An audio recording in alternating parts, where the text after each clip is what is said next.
నమస్తే, welcome to right angle. ఈ video పూర్తిగా చూసి కమెంట్స్ రూపంలో మీ అభిప్రాయాలు మాతో పంచుకోండి. వీడియో నచ్చితే లైక్ చేయండి, 10 మందికి షేర్ చేయండి.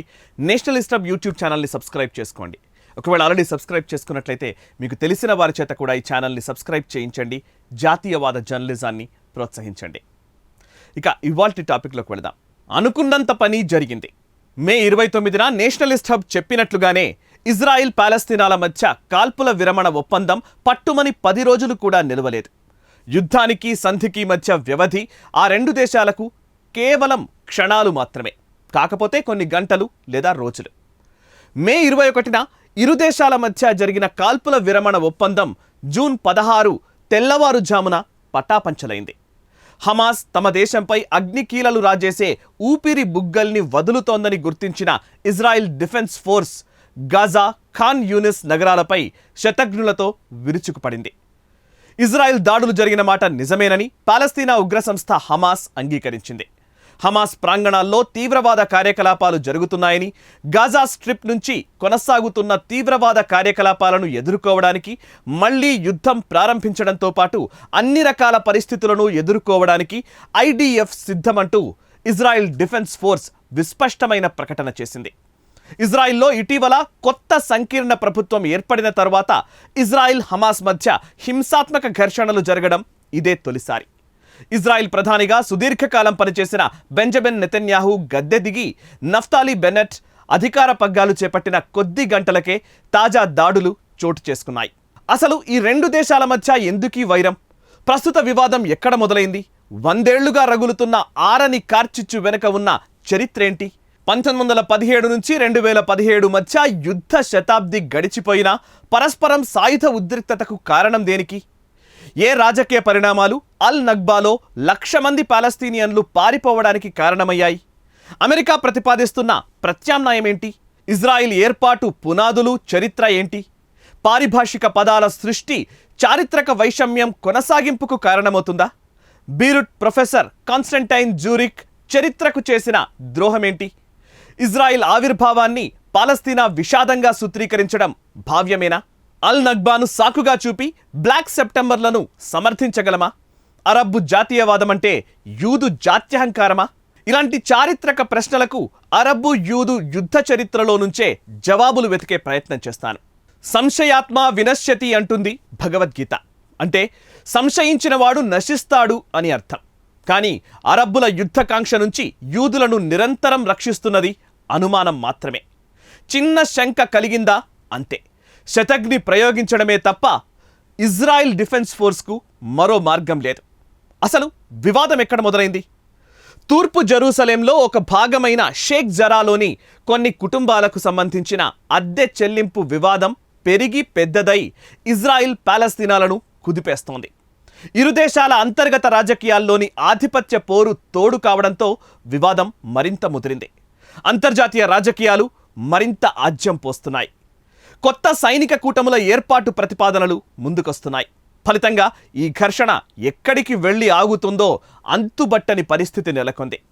జోర్డాన్ 1948లో ఇజ్రాయిల్తో జరిగిన యుద్ధం తర్వాత షేక్ జరా ప్రాంతంలో కొన్ని పాలస్తీనా శరణార్థి కుటుంబాలకు ఐరాస సహకారంతో నివాస ప్రాంగణాలను నిర్మించింది.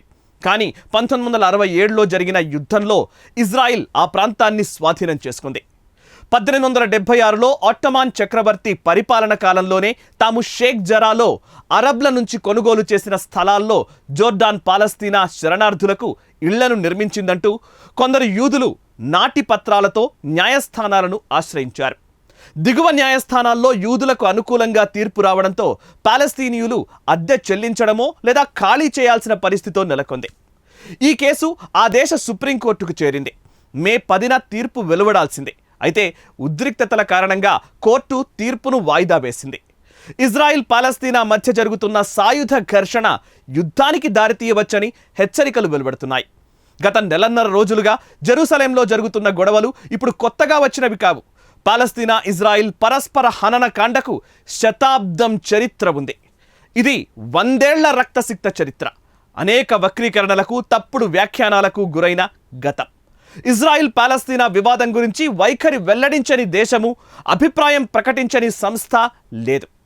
ప్రస్తుత ఇజ్రాయిల్ను దేవుడు తమ పూర్వీకుడైన అబ్రహాంకు ఆయన వారసులకు ఇస్తానని వాగ్దానం చేసినట్లు యూదులు విశ్వసిస్తారు. అందుకే దీన్ని వాగ్దత్త భూమిగా పేర్కొంటారు. ఈ ప్రాంతంపై పూర్వం అసిరియన్లుగా చరిత్రకారులు పేర్కొన్న విధంగా ఇరాక్, ఇరాన్, టర్కీ, సిరియా, గిరిజనులు, బాబిలోనియన్లు, పర్షియన్లు, మాసిడోనియన్లు, రోమన్లు దాడి చేశారు. రోమన్ పాలనలోనే ఈ ప్రాంతానికి పాలస్తీనా అనే పేరు వచ్చింది. క్రీస్తు శకంలో 7 దశాబ్దాల తర్వాత ఈ ప్రాంతం నుంచి యూదు ప్రజలను బహిష్కరించారు. ఇస్లాం విస్తరించిన 7వ శతాబ్దంలో పాలస్తీనా అరబ్బుల అధీనంలోకి వచ్చింది. తర్వాత యూరోపియన్ల అధీనమైంది. 1516లో పాలస్తీనా టర్కీ అధీనంలోకి వచ్చింది. మొదటి ప్రపంచ యుద్ధం తర్వాత బ్రిటన్ అధీనంలోకి వెళ్ళింది. 1947 సెప్టెంబర్ 3న ఐక్యరాజ్య సమితి ప్రత్యేక కమిటీ పాలస్తీనాపై తన నివేదికను జనరల్ అసెంబ్లీకి సమర్పించింది. ఈ నివేదికలో పశ్చిమాసియాలో యూదుల ప్రత్యేక రాజ్యం స్థాపించడానికి మతపరమైన చారిత్రక కారణాలను కమిటీ అంగీకరించింది. 1917లో బాల్ఫోర్ డిక్లరేషన్లో పాలస్తీనాలో యూదులకు ప్రత్యేక రాజ్యం ఏర్పాటు చేసేందుకు బ్రిటిష్ ప్రభుత్వం అంగీకరించింది. ఈ డిక్లరేషన్లో పాలస్తీనాకు యూదులకు ఉన్న చారిత్రక సంబంధాన్ని అంగీకరించారు. దీంతో ఇక్కడ యూదుల ప్రత్యేక రాజ్యం ఏర్పాటుకు పునాది పడింది. మొదటి ప్రపంచ యుద్ధంలో పశ్చిమాసియాలో పాలస్తీనా ప్రాంతాన్ని పాలిస్తున్న ఆట్టమాన్ సామ్రాజ్యం ఓటమి పాలైన తర్వాత లీగ్ ఆఫ్ నేషన్స్ అనుమతితో బ్రిటన్ తన అధీనంలోకి తెచ్చుకుంది. అప్పటికి ఆ ప్రాంతంలో అరబ్బులు, యూదులు ఉండేవారు. నిష్పత్తిలో తేడాలు ఉండవచ్చు. పాలస్తీనాలో యూదులకు ప్రత్యేక దేశం ఏర్పాటు చేసే బాధ్యతను అంతర్జాతీయ సమాజం బ్రిటన్కు అప్పగించడంతో ఇరు వర్గాల మధ్య ఉద్రిక్తతలు ప్రారంభమయ్యాయి. 1920, 1940 మధ్యకాలంలో దేశాల్లో తలదాచుకున్న యూదులు క్రమంగా తమ వాగ్దత్త భూమిలోకి అడుగుపెట్టనారంభించారు. 20వ శతాబ్దం ప్రారంభంలో యూరప్లో యూదులు లక్ష్యంగా హింస ప్రజ్వరిల్లింది. అలాంటి విపత్కర స్థితుల్లో యూదులకు ప్రత్యేక దేశం కావాలన్న డిమాండ్ ఊపందుకుంది. మధ్యధరా సముద్రం, జోర్డాన్ నదికి మధ్య ఉన్న పాలస్తీనా ప్రాంతాన్ని యూదులు, ముస్లింలు, క్రైస్తవులు కూడా పవిత్ర స్థలంగా భావిస్తారు. మొదటి ప్రపంచ యుద్ధ సమయంలో బ్రిటిష్ పాలకులు యూదులకు, అరబ్బులకు అనేక అబద్ధపు వాగ్దానాలు చేశారు. చాలా వాగ్దానాలను బ్రిటన్ నెరవేర్చలేకపోయింది. అంతేకాకుండా పశ్చిమాసియాను ఫ్రాన్స్తో ముందే పంచేసుకుంది. ఈ పరిణామాలే యూదులు, అరబ్బుల మధ్య సుదీర్ఘ ఉద్రిక్తతకు, రక్తపాతానికి కారణమయ్యాయి. రెండవ ప్రపంచ యుద్ధ కాలంలో యూరప్లో హిట్లర్ మారణకాండ నుంచి తప్పించుకున్న యూదులు వేల సంఖ్యలో పారిపోయి పాలస్తీనా చేరుకున్నారు. క్రమేపీ యూదులు, అరబ్బుల మధ్య హింస పేట్రేగడం మొదలైంది. 1947లో పాలస్తీనాను రెండుగా విభజించి యూదులకు, అరబ్బులకు పంచివ్వాలని, జెరూసలేంను అంతర్జాతీయ నగరంగా ప్రకటించాలని ఐక్యరాజ్య సమితి సిఫారసు చేసింది. నిజానికి ఐక్యరాజ్య సమితి జోక్యమే ఈ వివాదం మరింత ముదరడానికి, చరిత్ర నుంచి వర్తమానంలోకి ప్రవేశించడానికి కారణమంటారు నిపుణులు. ఆ రోజు జరిగిన అన్ని ఒప్పందాలకు యూదులు అంగీకరించినా అరబ్బులు నిరాకరించారు. 1948లో బ్రిటిష్ పాలకులు వెళ్లిపోయిన తర్వాత ఇజ్రాయిల్ ఆవిర్భావం జరిగింది.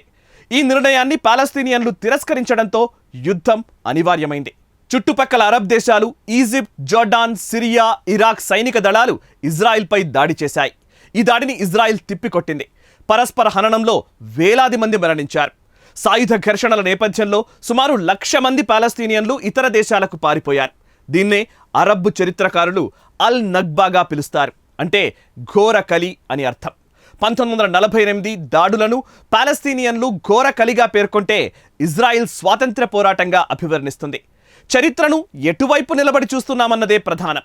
ఉదాహరణకు మన దేశంలో జరిగిన 1857 స్వాతంత్రోద్యమాన్ని బ్రిటిష్ పాలకులు సిపాయి పెతూరి లేదా సిపాయిల తిరుగుబాటు అంటూ కొట్టిపారేశారు. మన చరిత్రకారులు ప్రథమ భారత స్వాతంత్ర్య సంగ్రామం అన్నారు. అరబ్బు జాతీయవాదానికి యూదు వ్యతిరేకత జోడించడమే అసలు సమస్య. అరబ్బు జాతీయ చరిత్రకారుడు బీరుట్ ప్రొఫెసర్ కాన్స్టంటైన్ జూరిక్ 1948 పరిణామాలకు అల్ నగ్బా అంటూ నామకరణం చేశాడు. అల్ నగ్బా అంటే విపత్తు అని కూడా అర్థం చేసుకోవచ్చు. అదే పేరుతో ఓ పుస్తకం రాశారు జూరిక్. ఈ పారిభాషిక పదాల సృష్టి జాతి విద్వేషానికి ఆజ్యం పోసింది. మొదటి, రెండో ప్రపంచ యుద్ధాల పరిణామాల నేపథ్యంలో నిరాశ్రయులై హిట్లర్ దమనకాండలో వేలాదిగా ప్రాణాలు కోల్పోయిన యూదులు తమ వాగ్దత్త భూమిని ఎందుకు కోరుకోకూడదు?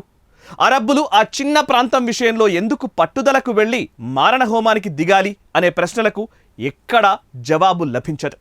1948 యుద్ధం ముగిసే సమయానికి ఇజ్రాయెల్ తన భూభాగాన్ని స్థిరం చేసుకుంది. వెస్ట్ బ్యాంక్ను జోర్డాన్, గాజాను ఈజిప్ట్ ఆక్రమించుకున్నాయి. జెరూసలేంను రెండుగా విభజించి పశ్చిమ దిక్కున ఇజ్రాయిల్, తూర్పు వైపు జోర్డాన్ పంచుకున్నాయి. 1956లో మరోసారి ఘర్షణ వాతావరణం నెలకొంది. సూయిజ్ కాలువ విషయంలో వివాదం ఏర్పడింది. మరోసారి ఇజ్రాయిల్, ఈజిప్ట్ కయ్యానికి కాలుదుబాయి. అయితే ఈ వివాదం యుద్ధం లేకుండా పరిష్కారమైంది.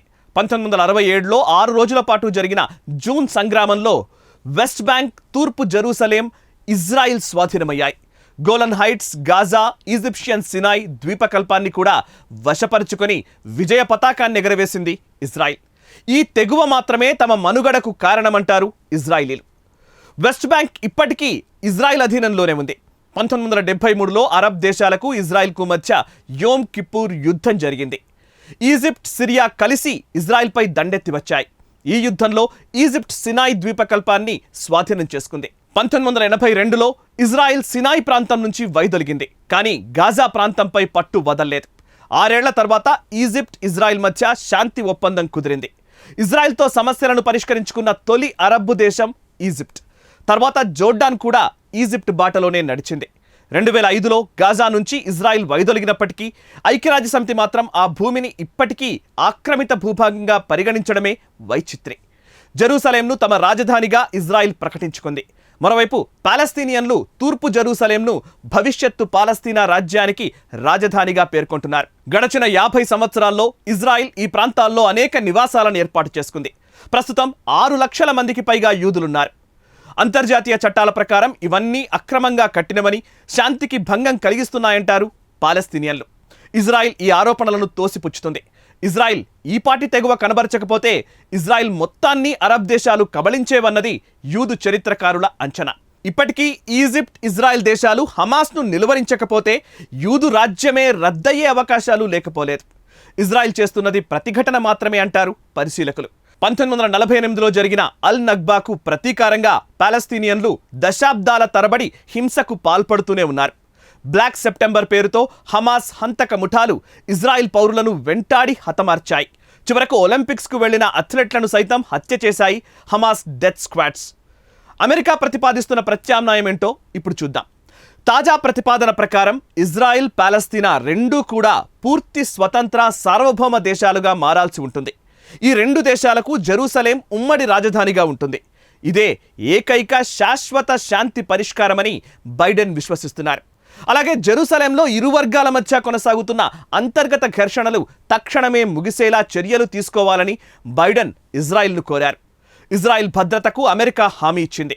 తాము సూచిస్తున్నట్లు 2 సార్వభౌమ దేశాలుగా ఏర్పడినప్పటికీ భవిష్యత్తులో కూడా ఇజ్రాయిల్ భద్రతకు అమెరికాదే బాధ్యత అన్నది వైట్ హౌస్. అరబ్ దేశాలు ఇజ్రాయిల్ ఉనికిని గుర్తిస్తే పశ్చిమాసియాలో శాంతి నెలకొంటుందని అమెరికా భావిస్తోంది. నిజానికి ఈ ప్రతిపాదన కొత్తదేమీ కాదు. కానీ బైడెన్ తనదైన శైలిలో పాత ప్రతిపాదనకు ఒక మార్పు చేసి తెర మీదకు తెచ్చారు.